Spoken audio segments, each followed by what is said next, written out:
اس وقت جو ہمارا حکمران ٹولہ ہے اور خاص طور پہ حکمران ٹولے کی ایک جماعت ہے نون لیگ والے کیا کر رہے ہیں؟ نون لیگ والے یہ کر رہے ہیں کہ ایک اختلافی نوٹ آیا ہے اور اس اختلافی نوٹ کے بارے میں وہ یہ سمجھ رہے ہیں کہ یہ اختلافی نوٹ جو ہے وہ وہی فیصلہ ہے، حالانکہ وہ فیصلہ تو کیا ہونا ہے، وہ دور دور تک بھی وہ ایک اختلافی نوٹ ہے اور اختلافی نوٹ کی حیثیت کچھ بھی نہیں ہوتی، اس سے زیادہ کہ وہ ایک ججز کی رائے ہوتی ہے اور وہ ججز اپنی رائے دے چکے ہیں۔ لیکن اگر اس میں کوئی آئینی بات ہو، کوئی اس طرح کی بات ہو تو پھر بھی اس کو سمجھ لیا جاتا ہے، پڑھ لیا جاتا ہے اور غور طلب باتیں اس کو ہو جاتی ہیں۔ لیکن یہ اختلافی نوٹ ہے، جو اختلافی نوٹ کم ہے، انتقامی نوٹ زیادہ ہے، اور ایسے لگ رہا ہے کہ پہلے سے طے شدہ پلان کے تحت ایک ماحول بنا کے رکھا ہوا تھا، ایک نیریٹو بنایا ہوا تھا کہ جیسے ہی یہ اختلافی نوٹ آئے گا تو ہم نے کام کو اٹھا دینا ہے اور بہت ہی، اس کو پنجابی میں کہتے ہیں کام چک دو، وہ چک دینا ہے۔ تو وہ کام چکا نہیں جا رہا اور سینٹ میں نون لیگ کے پارلیمانی پارٹی کے لیڈر ہیں ہمارے بہت ہی محترم عرفان صدیقی صاحب، سینیٹر ہیں عرفان صدیقی صاحب، وہ ان کا سٹیٹمنٹ آیا، وہ کہتے ہیں 2 جج صاحبان کے جامع اختلافی نوٹ سرکردہ آئینی ماہرین کی رائے اور پاکستان بار کونسل کی حالیہ قرارداد کو پشاور ہائی کورٹ کے 5 رکنی بینچ کے متفقہ فیصلے سے ملا کر دیکھا جائے۔ اب جب فل کورٹ فیصلہ دے چکی ہے، 13 ججز کی فل کورٹ تھی، ان میں سے 11 ججز یہ کہہ چکے ہیں کہ جناب 11 ججز کا فیصلہ آ چکا ہے کہ 8 فروری کا الیکشن ایک فراڈ الیکشن تھا، غیر آئینی الیکشن تھا، غیر قانونی تھا، غیر جمہوری تھا، اور الیکشن کمیشن آف پاکستان نے غیر آئینی، غیر جمہوری، غیر قانونی طریقے سے یہ سارا الیکشن کروایا، اپنی آئینی ذمہ داریاں پوری نہیں کی، سپریم کورٹ کے فیصلے کی غلط تشریح کی۔ تو اس کے بعد یہ 2 ممبرز کا ایک اختلافی نوٹ ہے اور اس کی بنیاد پہ آپ کہہ رہے ہیں جناب بس یہی ہے سب کچھ، اس کو اس سے ملا کے پڑھیں، اس کو اس سے ملا کے پڑھیں۔ یہ ایسے ہی ہے جیسے Congress, Indian national Congress, Indian Congress جماعت ہے، وہ کہے کہ جناب آپ مساک لکھنؤ کو فلاں سے پڑھیں اور پھر فلاں کو فلاں سے پڑھیں، مونٹیگو چیمسفورڈ کی ریفارمز کو لے کے آئیں اور اس کے بعد منٹو مارلے ریفارمز کو پڑھیں اور پھر 1935 کے ایکٹ کو ملا کے پڑھیں، تو ہندوستان جو ہے وہ متحدہ ہے اور پاکستان ہے ہی نہیں۔ تو یہ اسی طرح کا ہی ہے، آپ جو مرضی کرتے رہیں۔ اور اس لیے کہتے ہیں جی 12 جولائی کو 8 جج صاحبان کا فیصلہ آئین اور قانون کی واضح شکوں سے متصادم ہونے کے باعث انتہائی متنازع ہے۔ اب یہ فیصلہ انہوں نے کرنا ہے، صدیقی صاحب کریں گے کہ کون سا متصادم ہے اور کون سا نہیں ہے۔ کیا وہ فل کورٹ جو 11 آنریبل ججز کہہ رہے ہیں کہ 8 فروری کا الیکشن فراڈ تھا، 8 فروری کا الیکشن فراڈ تھا، یہ ان کو چیلنج کر رہے ہیں؟ تو کہنے کا مطلب یہ ہے کہ اس کے علاوہ ان کے پاس کچھ ہے ہی نہیں، یہ انا للہ و انا الیہ راجعون ہو چکے ہیں اور اس سے زیادہ کچھ نہیں ہے۔ اب یہ سر پر مار رہے ہیں۔ اگر یہ 2 اختلافی نوٹ اتنا ہی امپورٹنٹ ہے، میں تو آپ کو بتا دوں کہ جسٹس منیر کی جو بدروحیں ہیں ان کی باقیات ابھی تک موجود ہیں۔ جسٹس منیر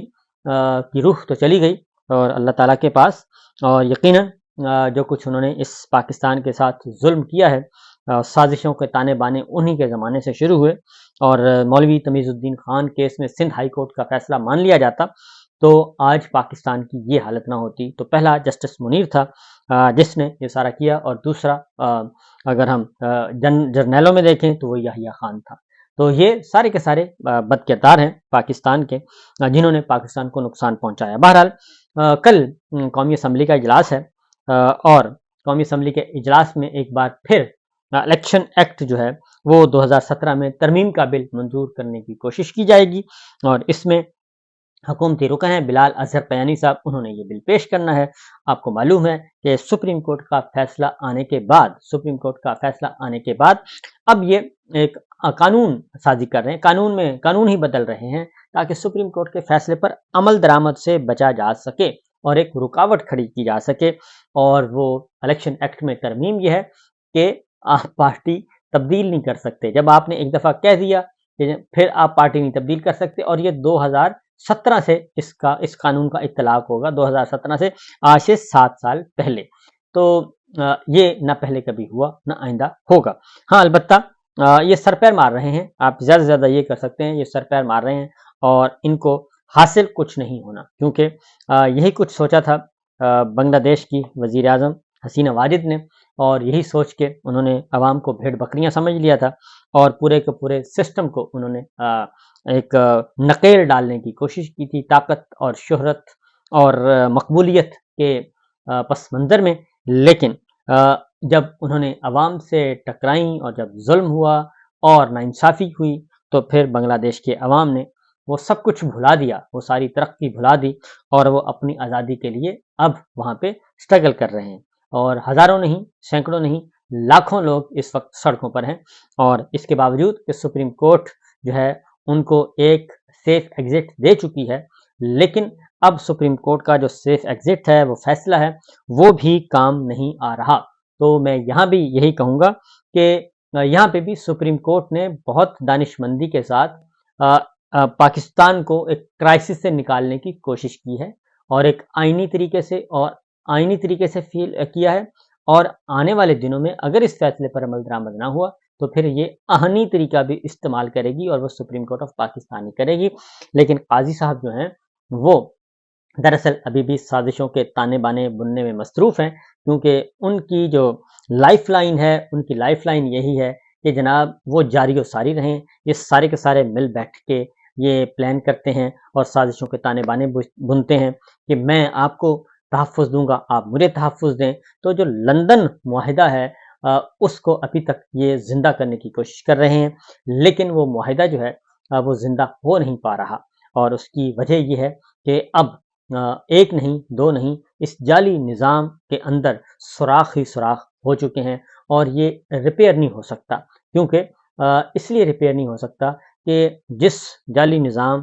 کے اندر یہ سارے کے سارے ان کو ڈالا ہوا تھا، وہ بوری جو تھی وہ چوری کی بوری تھی، اور وہ چوری کی بوری اور اس میں سوراخ ہونا شروع ہو گئے ہیں. اور اب جو اتحادی ہیں وہ چھلانگے لگا رہے ہیں اور اس کشتی ڈوبتی کشتی سے اترنے کی کوشش کر رہے ہیں. وہ چاہتے ہیں کہ ہم اس کشتی کو چھوڑ بھی دیں اور